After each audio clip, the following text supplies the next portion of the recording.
ठीक है बेटा, ये एक्सरसाइज है 6.2 और क्वेश्चन नंबर है 1।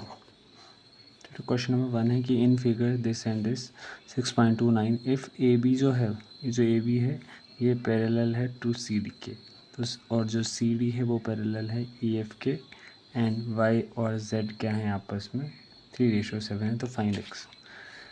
ठीक है बेटा, पहले तो सिचुएशन क्या है कि आपके पास दो लाइन्स हैं ऐसे, और एक लाइन ऐसे बनी हुई है, और इस लाइन के सामने ये एक्स और वाई, और angle on the same side होता है, तो बेटा वो 180 के इक्वल होते हैं। और इन दो एंगल्स को, मतलब अगर आप प्रूफ में जाएंगे डायरेक्ट, तो हम यहाँ लिखेंगे कि x प्लस जो y है वो 180 के इक्वल है।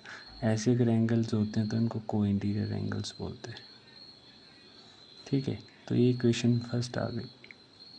फिर बेटा क्या हुआ कि एंगल y और ये जो एंगल है इसका नाम मैंने रख दिया w। ठीक है, अब ये जो एंगल्स हैं बेटा ये क्या फॉर्म कर रहे हैं, x। मैंने बताया था कि जो x अगर ऐसी सिचुएशन आती है, ये एंगल y है और ये क्या होता है, इसका नाम मैंने w रखा। यहाँ पे क्या है कि जो एंगल जो y है वो इक्वल टू w है। रीज़न क्या है बेटा, वर्टिकली ऑपोजिट एंगल है।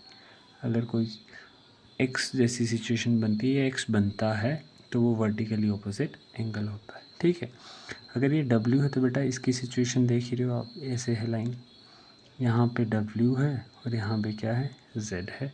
अब इसको कॉरेस्पॉन्डिंग एंगल्स भी बोल देते हैं।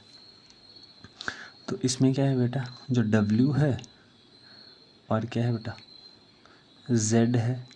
ठीक है, वो भी क्या है 180 डिग्री है। इसको कॉरेस्पॉन्डिंग भी बोल सकते हैं, को इंटीरियर भी बोल दो, कॉरेस्पॉन्डिंग एंगल्स भी बोल देते हैं। ठीक है बेटा, अब क्या है, क्वेश्चन क्या है कि y/z इज इक्वल टू 3:7 है।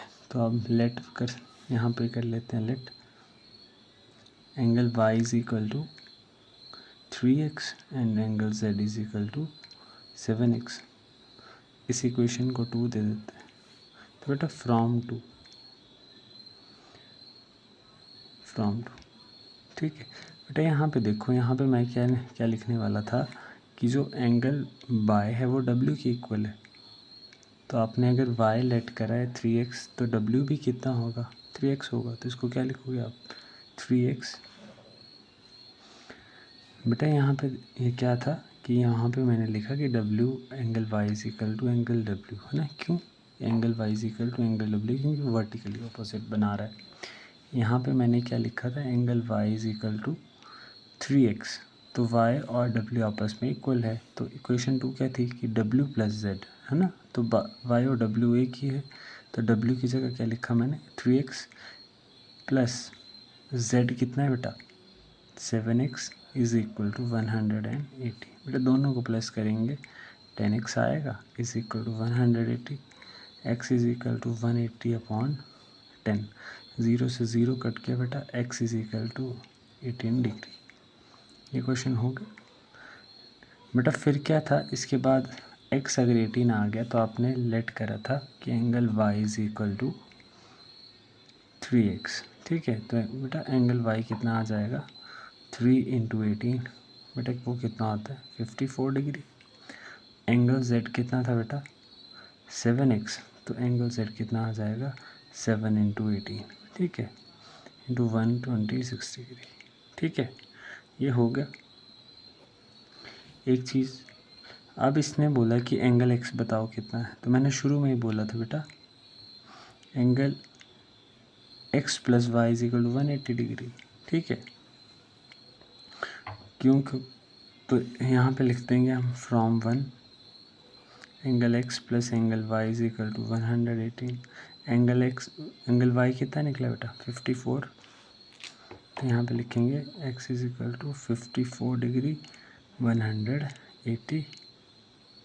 ठीक है, तो angle x is equal to 180 minus 54, तो एंगल x आ जाएगा 126 डिग्री।